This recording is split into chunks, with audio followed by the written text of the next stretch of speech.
De la clase de comunicación. Para iniciar voy a compartir pantalla.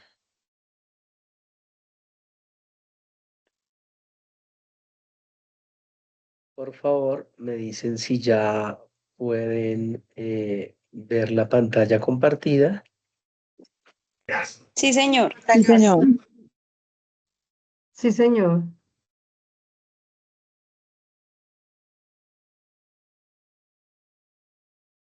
Listo, perfecto. Entonces, tuvimos dos primeras evidencias que fueron en video, en las cuales pudimos constatar, uno, manejar las herramientas de la comunicación verbal y no verbal, y dos, argumentar. Eh, Ahora vamos con nuestra tercera evidencia, que es una infografía, donde vamos a interpretar desde la comunicación el entorno. Entonces, dice Foucault, lo propio del saber no es ni ver ni demostrar, sino interpretar. Entonces, ¿qué hay que hacer? Primero vamos a hablar un poco como de una base teórica, porque va a ser importante para la realización de nuestra evidencia. Entonces, nos va a leer. Listo, Paola nos va a leer.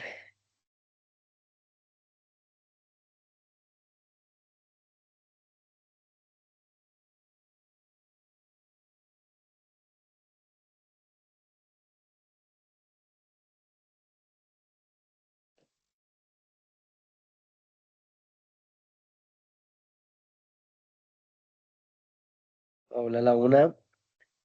Ok, Paola, entonces nos va a leer Jader Roger.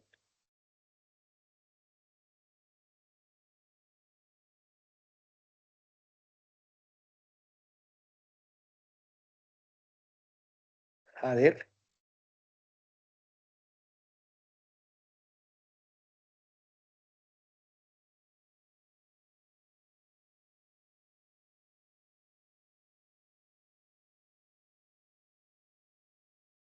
Ok, Geraldine Carolina Soriano, Buenas noches, profe. ¿cómo estás? Bien, gracias. Entonces dice, la semántica y la semiótica son disciplinas que estudian el significado, pero tienen enfoques diferentes. Semántica se ocupa del significado de los signos, enunciados y textos, analizando las relaciones de los signos con los objetos a los que se aplican. Semiótica estudia cómo los signos adquieren significado dentro de un sistema y se centra en la significancia de los signos en relación con otros signos.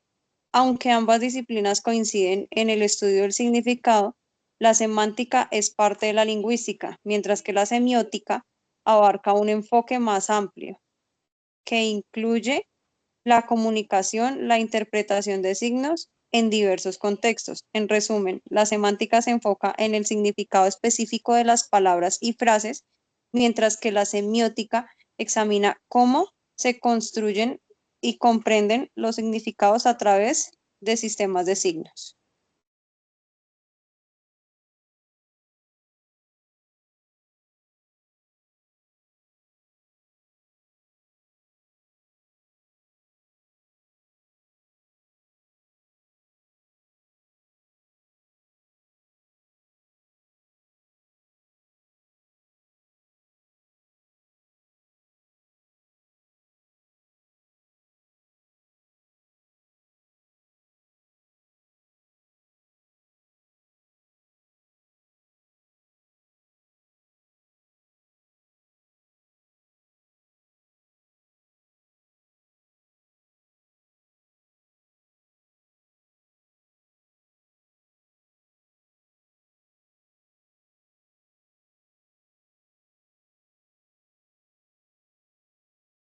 Estaba hablando con el micrófono cerrado, qué pena. Bueno, entonces, ¿qué significa el primer signo que está arriba a la derecha?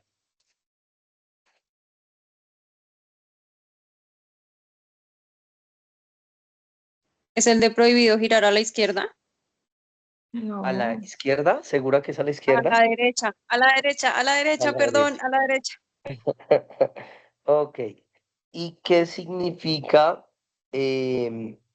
la flecha que tiene apunta a ambos lados? ¿Que es de doble vía? Que hay un sentido de circulación doble, ¿sí? O sea que podrían circular hacia un lado y hacia el otro. Muy bien. ¿Qué significan esos ojitos como tiernos, como a medio abrir?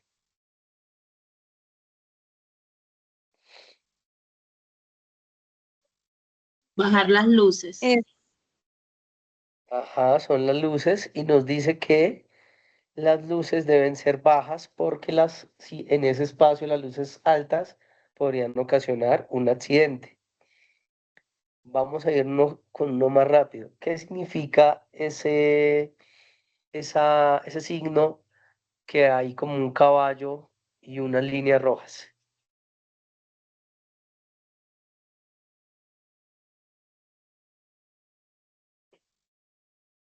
que es el que tiene como el slash atravesando el caballo, ¿sí, profe? Ah, sí. Ah, entonces eso quiere decir que no pueden circular cabalgatas por ese lado, o sea, no hay puntualmente, es que no sé bien el nombre de la señal, pero sé que se llama circulación prohibida de Pero eso que acabas de cabalgatas. decir, ¿quién está hablando? Geraldine, Geraldine, muy bien. Eso que acabas de decir es importante porque estamos hablando de un signo. Entonces es posible que tú no sepas el nombre exacto, pero sabes que ese círculo con una línea nos está prohibiendo. Y lo que nos prohíbe es el paso de, de, de personas montando caballos, ¿cierto?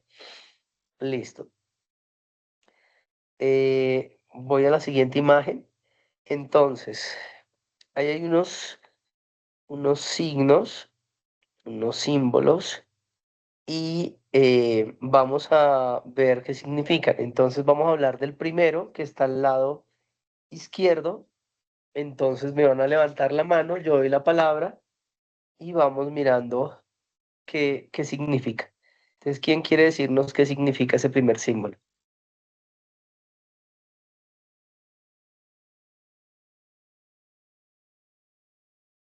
Geraldine.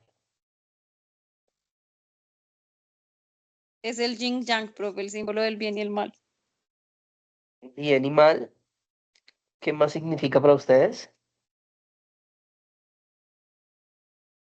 ¿Alguien más? ¿O nos quedamos con esa definición? Perdón, ¿cuál signo? No. José Ah, Alirio, Buenas noches. buenas noches. Simboliza femenino, masculino, día, noche, es lo contrario. Hombre, mujer, ¿sí? Es lo contrario, lo opuesto. Ok, los opuestos. Había una voz femenina hablando, pero no levantó la mano, entonces no sé quién hablaba.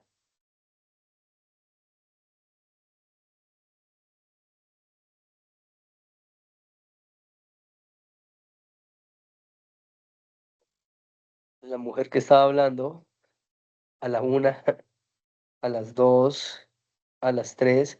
¿Alguien más quiere dar una opinión sobre el yin yang? A la una, a las dos, a las tres. Ok, entonces, em, este símbolo representa, como lo dijo los dos compañeros, son los complementos y lo que nos dice, más allá de que es el bien y el mal, o que son los opuestos, es que nada es totalmente blanco ni nada es totalmente negro. Entonces, el círculo blanco, Adriana, ¿tienes algo que decir?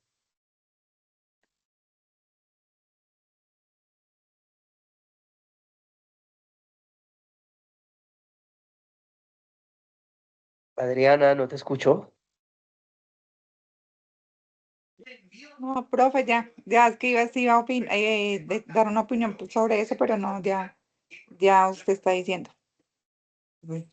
Continúa. Señor, Dale, continúa, yo complemento lo que digas. no, pues iba pues también a decir algo de que pues el yin significa, se encuentran ejemplos como la noche, la luna o el agua tranquila. Y también puede ser el yang, se manifiesta en ejemplos como el día, el sol o una cascada. O se asocia Ok, como lo masculino, el cielo, el calor y la penetración. ok. Esa no la conocía, esa de la penetración. Tiene que ver en otros símbolos, pero me generó curiosidad. Y ahorita miramos. Si te dice algo más de la penetración, o sea, no lo cuentas para ver si tiene relación con lo que les voy a decir de otro símbolo. ¿Sí? ¿Te aparece algo sobre ese punto? No, o sea, Ok, solamente dice como eso, no.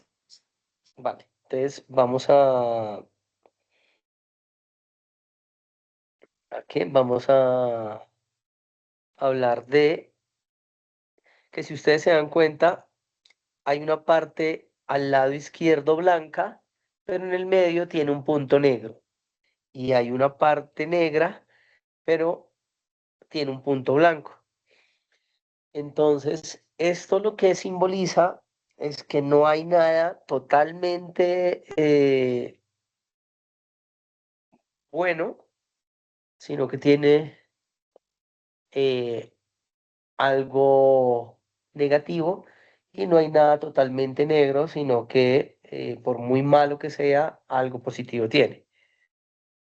Esta filosofía oriental la adaptan también las religiones judio-cristianas y también la psicología, ¿cierto? Entonces, por ejemplo, si ustedes han leído de Jung, Jung habla de que hay que escuchar al monstruo que tratamos de esconder de nosotros para poder sanar y crecer.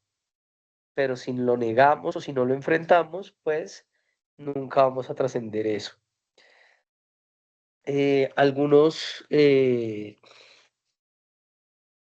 judeocristianos justifican esto eh, cuando hubo una época, no sé si fue con ustedes que lo hablamos, de pronto sí, uno de los temas, una época donde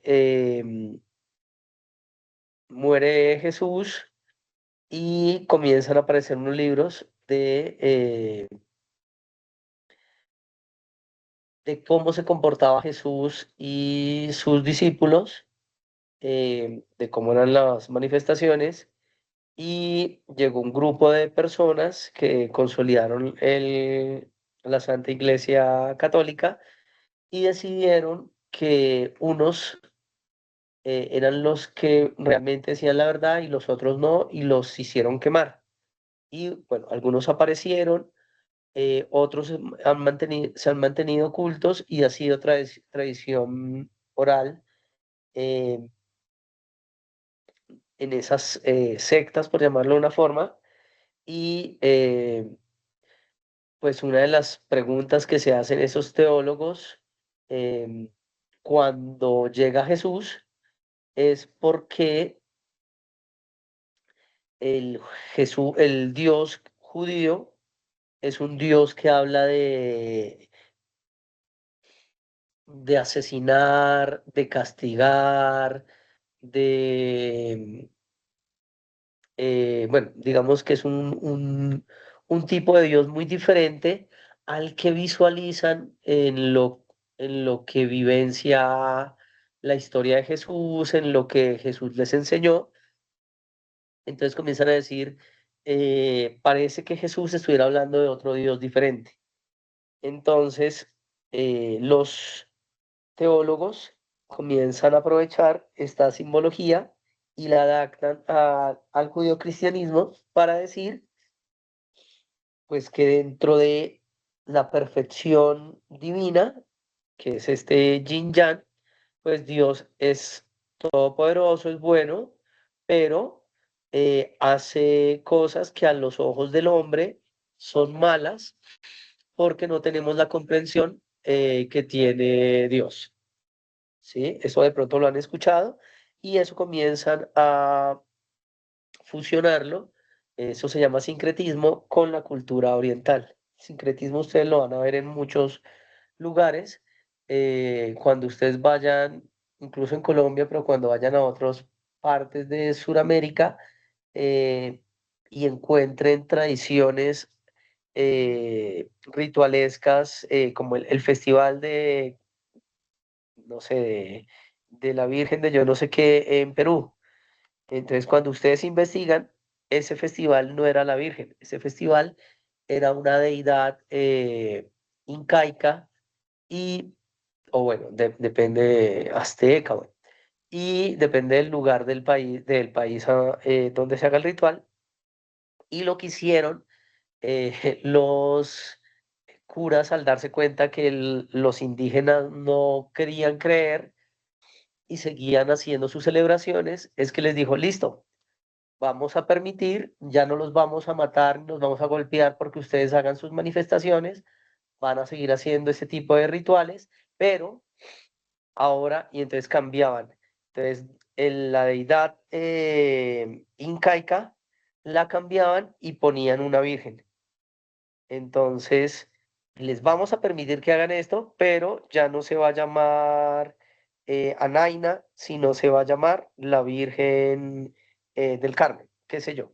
Entonces, eso permitió pues que estas culturas continuaran con sus rituales, pero ese sincretismo fue una inteligencia de los curas españoles, hizo que estas culturas comenzaran a adaptar la religión católica a sus cotidianidades. Listo, vamos con la siguiente figura. Entonces, la cruz de 6 puntas. Entonces van a levantar la mano. Voy a ir muy rápido, sí, esto es importante para lo que vamos y luego prosigo a la actividad. Adriana.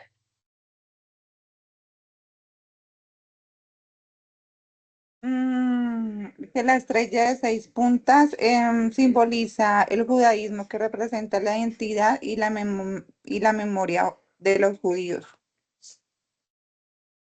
O sea, es como conocida como la estrella de David. Ok, ¿algo más? Que también es considerado un símbolo de protección y unidad y aparece en la bandera de Israel. Ajá, listo. ¿Alguien tiene algo? Geraldine. Para los cristianos es la estrella de David, profe. Los Ajá, cristianos, ¿algo más? los cristianos, algo así es. ¿Algo más?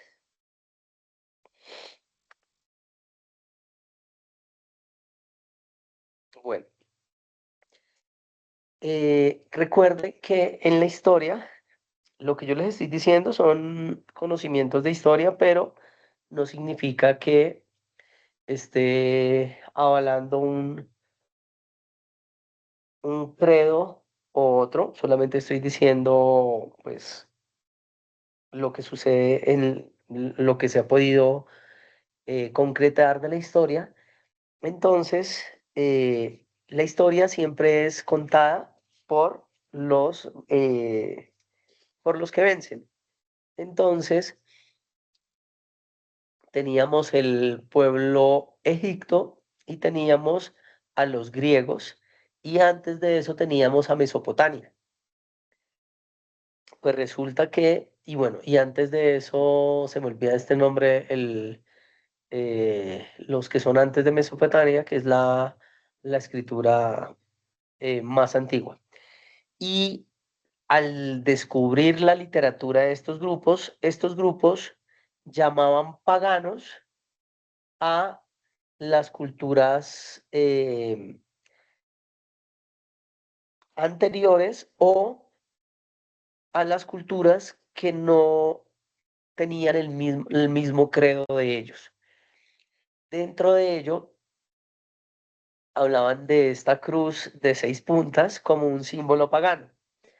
Y al parecer, para estas primeras civilizaciones, ¿sí? Antes de que se constituya el pueblo judío, hubo, si ustedes investigan sobre el origen del pueblo judío, se darán cuenta que hubo como dos grupos antes, con una cosmogonía diferente, y, Yahvé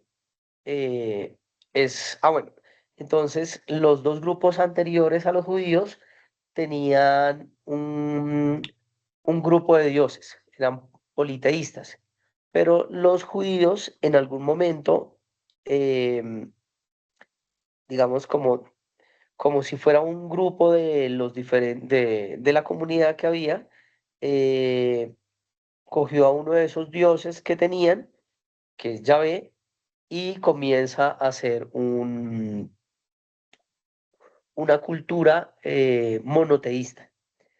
Pero esto que estoy diciendo no es para que duden del pueblo judío, no, porque así se van construyendo todas las culturas, sino es porque desde la lectura de los sumerios, de los griegos y de los egipcios, este símbolo significa dos triángulos, el triángulo hacia arriba y el triángulo hacia abajo. El triángulo hacia arriba es lo masculino y el triángulo hacia abajo es lo femenino. Entonces, ustedes en este símbolo, eh, lo que veían era un símbolo pagano que hablaba de la unión entre lo masculino y lo femenino, y esta penetración lo que hacía era que generaba vida. Entonces, y no solamente lo veían desde lo carnal humano, sino que para estas culturas, y eso también está comprobado en culturas em, americanas, los grupos primogénitos veían la tierra como em, el macho. Entonces, por eso muchos cultos los hacían en la cúspide de la montaña, porque veían el macho en esa cúspide y el cielo lo veían como lo femenino. Entonces, y por eso van a haber muchas culturas que arman unos pilones gigantes como falos para fecundar el cielo y de esa manera pues traer más prosperidad, crear. Entonces, por eso se me hizo raro lo del yin yang porque no había escuchado lo de penetración. Bueno, interesante para investigar por dónde es, pero este símbolo pagano significa lo masculino y lo femenino, el complemento, parecido al yin yang, la penetración, es un símbolo pagano, y luego los judíos lo adoptan y lo usan como un símbolo, pero en el símbolo judío tiene un círculo alrededor, ¿cierto? Y cada una de estas puntas tiene una letra del alfabeto judío, ¿cierto? Que pues para ellos representa, tiene un significado muy ceremonial y de mucho poder, de mucha protección. Alguien hablaba de la protección de la estrella de David y claro, eso lo simboliza. Pero si le quitamos el círculo y las letras, el origen es un símbolo pagano. Y este sincretismo lo vamos a ver eh, en muchos símbolos de la historia. Entonces, bueno, todos estos símbolos que tenemos acá son religiosos y pues el último es quizás el más conocido, que es la cruz. Eh, Ahora, ¿qué ven ustedes acá? Van a levantar la mano y me van a decir qué, qué ven ahí en esas figuras que muestro.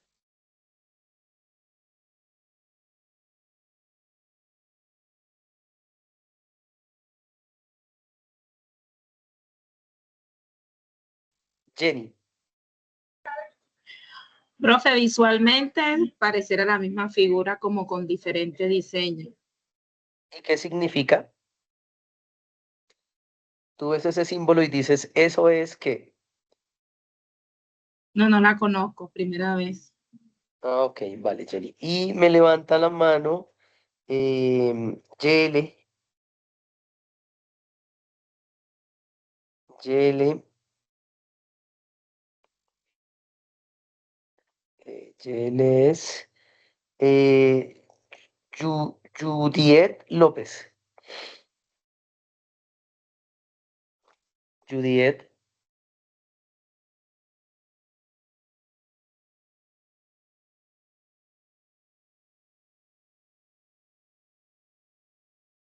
Judiet.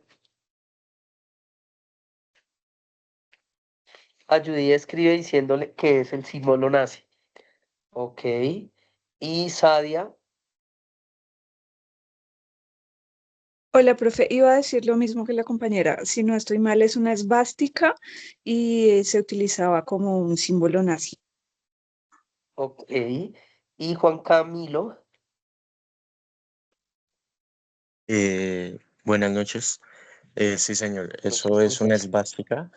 Eh, Realmente el significado no lo tengo muy claro, pero lo que sí tengo claro es que la humanidad, por la historia de los nazis y todo eso, lo ha tomado en forma mal, pero creo que en la cultura hindú es como algo positivo.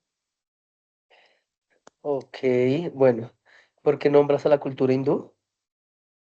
Creo que el signo proviene de ahí, de la cultura hindú. Ok, muy bien. Ok. Eso que dices está muy bien. Eh, ¿Alguien más? ¿Alguien más tiene algo que decir? Bueno, entonces, como dijo el compañero Juan Camilo, espérame que yo no estoy viendo si alguien más me levantó la mano. Eh, no, creo que nadie más. ¿Y alguien chateó? Paola dice que representa buena suerte. Ok. Adriana, ¿tienes más? Pues es que en un lado estaba leyendo que dice que el significado negativo en Occidente, la versión inclinada y girada hacia cierto lado, generalmente la negra en forma similar a la de abajo, fue utilizada por el nazismo en el siglo XX, por lo que en Occidente se asocia con racismo, odio, guerra y fascismo. Ok, Pues no sé. listo. Vale, entonces vamos a hablar de, generalmente cuando vemos a alguien con este símbolo, pensamos que es un símbolo nazi. Entonces, como dijo el compañero, esta es una esvástica y también, como dijo el compañero, la esvástica es un símbolo que viene de los pueblos primogénicos de Oriente, pero Oriente más hacia la India. Entonces, vamos a leer. Adriana, ¿quieres leer? Sí, señor. Gracias. Dice la palabra esvástica, procede de la palabra wasti, bienestar en sánscrito. A su vez está compuesta por el adverbio su, bueno, muy, y asti, tercera persona singular del verbo asti, es o existe. Se puede traducir como buena fortuna o bienestar. En principio, la esvástica fue usada como símbolo entre los hindúes. Se menciona por primera vez en las sagradas escrituras del hinduismo, los Vedas, aunque también se utiliza principalmente en la India e Indonesia. En otras religiones como el budismo, el jainismo y el odinismo. Existen tesis antropológicas para explicar el origen de este símbolo.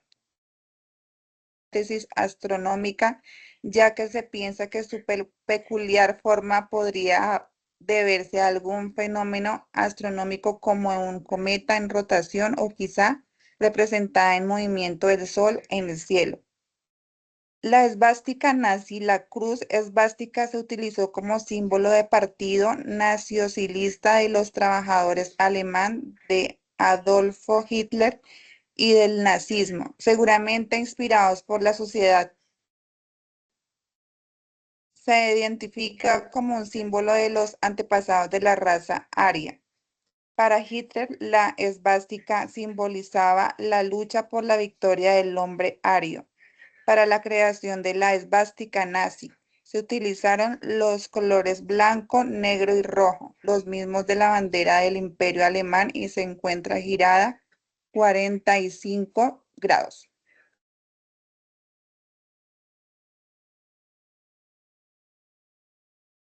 Muy bien, entonces, ¿qué quería mostrar con esto? Lo primero que uno ve cuando muestra las cuatro esvásticas es que la gente lo va a asociar con la estrella nazi, pero vemos que realmente son figuras antiguas que hablan de bienestar, que traen buena fortuna y eh, que a ese símbolo, ¿se acuerdan que hablamos del sincretismo? Ese símbolo lo modificaron, lo giraron 45 grados, pusieron unos colores, que es el rojo y el negro, y ese es, digamos, como la bandera, la estrella insignia del movimiento nazi. Para los más chiquis, el nacionalsocialista es un movimiento con el cual Adolfo Hitler intenta llevar a Alemania a la supremacía del mundo, casi lo logra, y seguramente si lo hubiera logrado,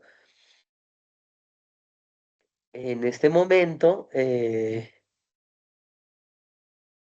bueno, digamos que si lo hubiera logrado, en este momento no estaríamos hablando de las masacres hacia los judíos, sino que estaríamos leyendo historias que justifican cómo Hitler salvó al mundo de los nazis, de los judíos, perdón.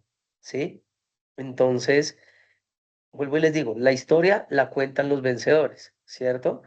Eh, hay digamos ahorita hay una especulación, bueno, no hablemos de eso, sino hablemos de Ucrania. Eh, Hay un problema en Ucrania que está peleando con Rusia y que cada vez le está quitando más terreno. Están a punto de llegar a la paz, pero la paz es el triunfo de Rusia porque Ucrania tiene que darle parte de su territorio. Sin defender a uno o a otro, si Rusia hubiera perdido, hubiera vencido el discurso europeísta, occidental, donde decía que Rusia había invadido ilegalmente a Ucrania y que estaban defendiendo a Ucrania y que tenía su legítimo derecho a la defensa. Como Rusia en este momento es la ganadora, entonces ahora el discurso que ustedes van a comenzar a ver es, hay dos discursos, o sea, todos los discursos pueden tener su parte de verdad, pero el discurso que va a comenzar a instalarse, si todo sigue igual, es que Zelensky se robó las elecciones, que por eso Rusia estuvo defendiendo al pueblo ucraniano y que eh, eso por un lado, y por otro lado que habían pueblos con cultura rusa y ortodoxa en Ucrania de tradición y que el régimen de Kiev o de Zelensky masacró a gente y no le permitió desarrollar eh, su catolicismo ortodoxo y que no le permitió hablar en ruso y entonces que Rusia los defendió y son los héroes. Entonces, en ese sentido, la historia hace que la parte de la historia que conocemos es la parte negativa de los nazis. No sé cuál sea la parte positiva, pero seguramente si hubieran ganado los nazis, tendríamos ese otro discurso. Eh, lo que sabemos es que Adolf Hitler fue construyendo toda una estructura desde el miedo, buscando generar miedo en un enemigo interno. Aquí lo intentaron varias veces o lo intentan varias veces. Eh, por ejemplo, ojo, lo que estoy diciendo no es defendiendo ni atacando a nadie. Son solo estrategias que usan. En el primer mandato de Uribe, antes de la reelección, hubo un atentado desde la L, bueno, desde donde estaban los habitantes de calle, enviaron un misil y cayó cerca al este de Nariño. Entonces, eso impulsó que necesitábamos defensa y eso hizo que mucha gente votara por la continuidad del gobierno. Hace más o menos unos 10 años se comprobó que la orden de lanzar ese misil había salido de la casa de Nariño. Es decir, fue una estrategia de autoatentado para generar un enemigo interno y que la gente sintiera que hay violencia y que hay que buscar la seguridad. Por eso, ustedes siempre se van a dar cuenta que siempre que hay elecciones, comienzan a haber atentados. Y la mayoría de veces la historia demuestra que son los partidos que venden seguridad, los que dicen hay que ser más seguros, los que pagan esos atentados. Eso no estoy hablando solo de acá, es de un ejemplo, pero si ustedes miran todo el mundo funciona así. Derecha e izquierda funcionan así. eh, Blancos y negros funcionan así, ¿sí? Son mecanismos como estamos tratando aquí de que nos den herramientas, que esta materia nos dé herramientas para discernir y no tragar entero, son mecanismos para dominar, ¿cierto? Entonces yo les invito pues que no traguen entero de ningún lado, ¿sí? Sino que traten de ver qué hay detrás de, ¿cierto? Entonces, nos venden esta estrella y ahora como ellos perdieron, siempre que vemos esa estrella pensamos que es algo malo. Y claro, si está en el círculo, si es blanco con negro, es nazi, es malo, pero si es una esvástica como las que mostré anteriormente, como estas, pues estas simbolizan eh, una bendición, simbolizan buena suerte y según algunos historiadores, este puede ser un símbolo de lectura de movimientos astrales, ¿cierto? Qué pena lo constipado que estoy. Bueno, entonces, ¿qué vamos a hacer? Vamos a hacer, la evidencia nos pide que hagamos una infografía. ¿Cómo la vamos a hacer? Elegimos un tema, yo ahorita les propongo uno. Luego de elegir el tema, van a buscar información. Pero, ¿qué les pido? Pues buscar que sea información actualizada, que sea veraz, como les decía anteriormente, busquemos que las fuentes sean sólidas, ¿cierto? Eh, por ejemplo, yo no sé si fue con ustedes o con otro grupo, les puse a investigar sobre los bonos japoneses. Y pues que eso es algo que está ocurriendo en este momento.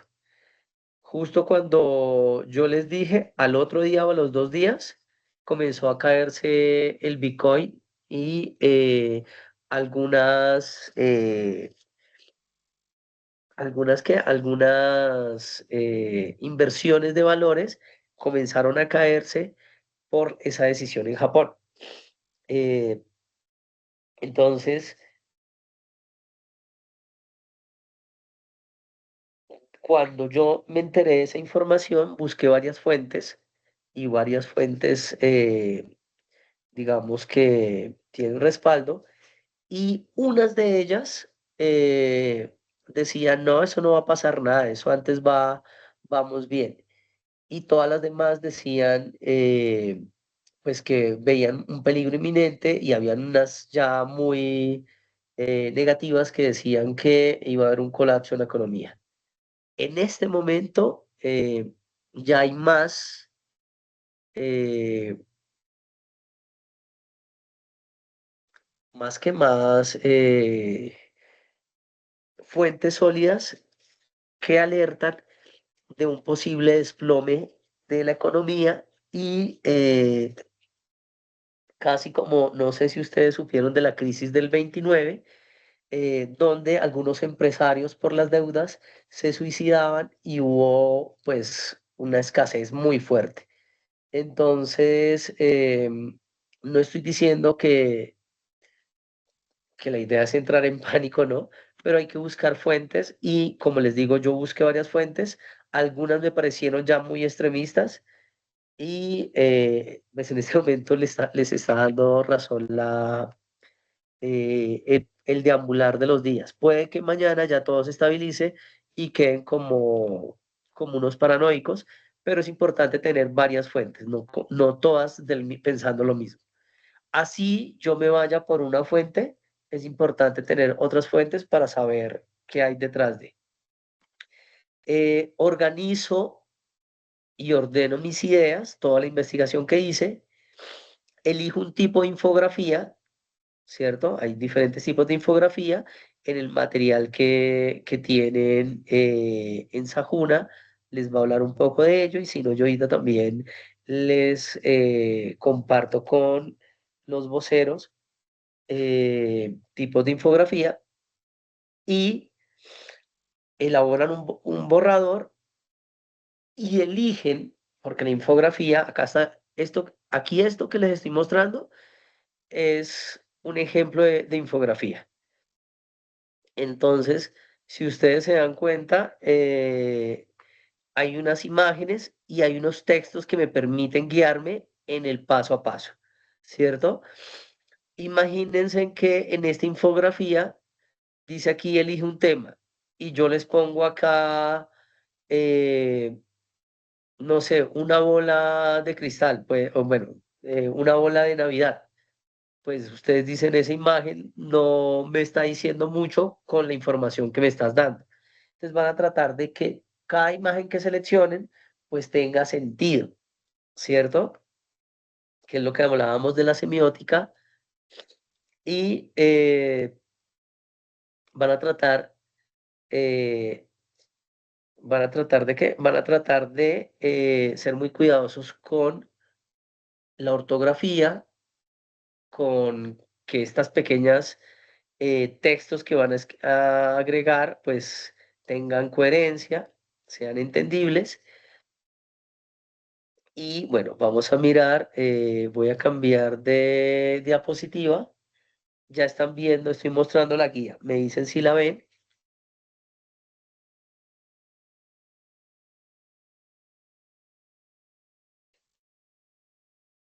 ¿Están? Sí, Hola. Sí, profe. señora. Ok, ¿están viendo la guía? Sí, señor. Sí. Oh, listo, perfecto. Entonces, ¿qué nos dice la guía? La guía dice, identifique el tema noticioso a seleccionar, y ahorita les propongo uno. Realice el ejercicio investigativo que le permita profundizar en el estudio de la situación problema. Para ello, haga uso de un registro de información directa a través de portales noticiosos confiables. Estructure el discurso con ayudas visuales a partir de una infografía que muestre su interpretación del contexto elegido de una forma agradable, novedosa y entretenida. Recuerda hacer un buen uso de los signos de puntuación, signos auxiliares, conectores lógicos, diagramas, mapas, gráficos, esquemas, flujogramas que utilice. Entonces, ¿qué me van a entregar? La infografía, ¿cierto? Máximo una página. En una página hacen la infografía, me lo entregan en PDF, ¿cierto? Y hasta ahí ya tenemos todo. Digamos que ya lo que necesitamos lo tenemos. Ahora lo único que nos faltaría es el tema. Antes del tema, ¿hay alguna pregunta, duda?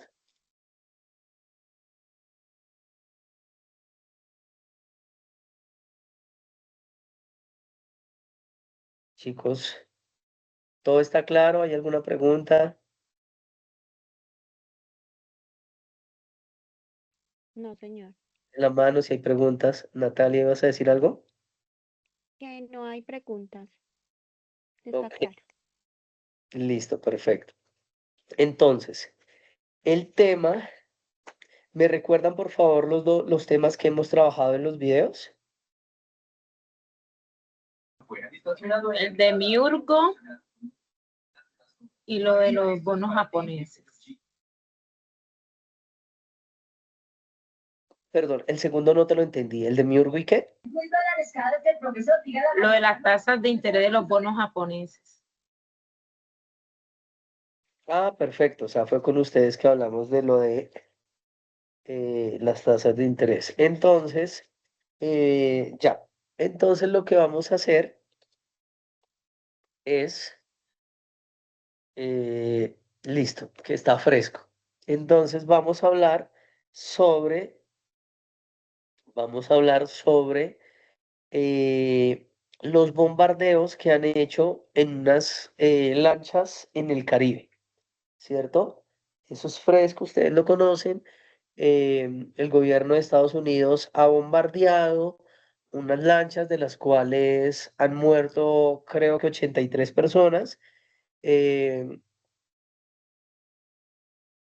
Esto está justificado porque presuntamente son lanchas de narcotráfico em, que llevan droga a Estados Unidos, eh, pero los gobiernos, varios gobiernos que, eh, digamos, eh, donde han sucedido los ataques, han manifestado que no hay pruebas de que sean narcotraficantes y no pescadores, y eso ha generado una tensión. Y bueno, a partir de ahí han aparecido muchas cosas, una operación, bueno, 20.000 cosas y unos ataques de diestra y siniestra que generan una tensión. Vuelvo y les digo, no me interesa eh, defender un lado o el otro, ¿sí? Ustedes son libres de generar su propia lectura. Lo que sí me interesa es que constaten fuentes, ¿cierto? Que si yo encuentro una fuente que me dice sí, se logró capturar tantas kilogramos de cocaína, se incautaron en los restos de la lancha, ahí digamos que tú dices son narcotraficantes. Si no, si no sabemos si son, pues se usaría el término presuntos, ¿cierto? Eh, lo mismo, si de ahí alguien dice, lo estoy diciendo, Cindy, si alguien dice ahí, qué pena, estoy muy constipado. Si alguien dice ahí, ayer, uy, qué pena, deme un segundo.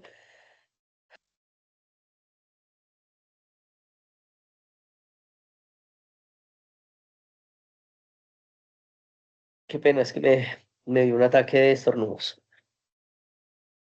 Si alguien dice no, si alguien dice no, ayer hubo una designación de el cartel de los soles y van eh, a invadir a Venezuela y eso. Entonces también, eh, digamos, si se van a enfocar ahí y no en lo de las lanchas, que es otra opción, investiguen qué hay detrás de eso, ¿sí? Em, ¿Realmente existe esta organización narcotraficante o se la acaban de inventar? ¿Realmente el interés es acabar con el narcotráfico o qué interés hay detrás? Realmente, sí, como todo lo que ustedes analicen de lo que investiguen. No, no me interesa que defiendan un punto o el otro, no estoy diciendo que no lo hagan. Si tienen una postura y dicen, no, este es el que tiene la razón, justifíquenlo, pero justifíquenlo exponiendo también lo que encontraron del otro lado. ¿Listo? Eso es. No sé si hay dudas, preguntas o dejamos hasta acá. Sí, profe, por favor, ¿me puede o nos puede repetir el nombre del tema? No alcancé como a Eh, copiarlo. ¿Alguien lo puede decir mientras yo estornudo?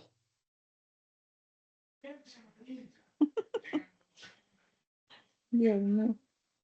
Pues yo le entendí que era sobre el tema de bombardeos que han hecho a las lanchas del Caribe. No sé si estaré bien. Sí, señora. Ay, qué pena con ustedes. Discúlpenme, me siento mal, pero pues no puedo, pues primero está el compromiso con ustedes. Eh, yo sé que algunos están riendo de mi voz de Carlitos, pero bueno, espero que todo sea claro. Si hay dudas, igual estoy ahí de atento. Como les decía, el tema de las lanchas que acaba Adriana de decir es el que yo sugiero. Si alguien dice, no, no me interesa ese, me interesa más en la invasión a Venezuela, puede ser. Pero si alguien dice, tengo otro tema, también puede ser. ¿Sí? Lo importante es que puedan tener fuentes que constaten y que no se queden con lo inmediato, sino que vean más allá de. ¿Sí? Em, con todo, ¿sí? Por ejemplo, no sé, o sea, lo que yo les decía de Ucrania, ¿sí? Aquí, desde mi lectura, ninguno es un santo. Tanto Vladimir Zelensky ha matado gente, ha obligado a eh, jóvenes, adultos y ancianos a ir a ponerlos como carne de cañón para alargar la cosa y poder sacar plata de Occidente, que pues cada vez demuestra que ha robado mucho. Y Vladimir Putin también ha masacrado a mucha gente, o sea, para mí no hay ninguno que sea una perita en dulce, pero si hago un análisis desde como potencia, digo, este era un juego de poder entre las potencias europeas que están en declive, tratando de recuperar el poder, se enfrentan a una Rusia empoderada que demuestra que en un juego que puede alargar una guerra por mucho tiempo y salir victoriosa y que ha demostrado con sus armas que está para hablarle de tú a tú a las otras potencias fuertes. Y es mi lectura, ¿no? Y veo una Europa que en este momento está siendo la gran perdedora de ese conflicto y veo un Estados Unidos muy debilitado que comienza a hacer concesiones tanto con Rusia y con China. Veo un Estados Unidos que a esas dos potencias no les puede hablar como le habla a los demás. eh, y veo pues movimientos muy de ajedrez de, de estos, de estos tres países. Em, Quizás el de Estados Unidos son los movimientos más, no quiero que me malinterpreten, pero son los más obvios. O sea, uno ve los movimientos y uno dice, quiere esto. Pero con Rusia y China, quizás por lo que soy más occidental, veo más fácil los movimientos estadounidenses, pero con Rusia y China me parece que eh, van cosiendo más quirúrgicamente y cuando uno se da cuenta, tienen, o sea, ya iban como 3 pasos más adelante. Vamos a ver qué ocurre, porque igual, bueno, ya me estoy hablando de geopolítica y esta no es una clase de geopolítica. Muchachos, que tengan una bonita noche. Voy a frenar la grabación. Es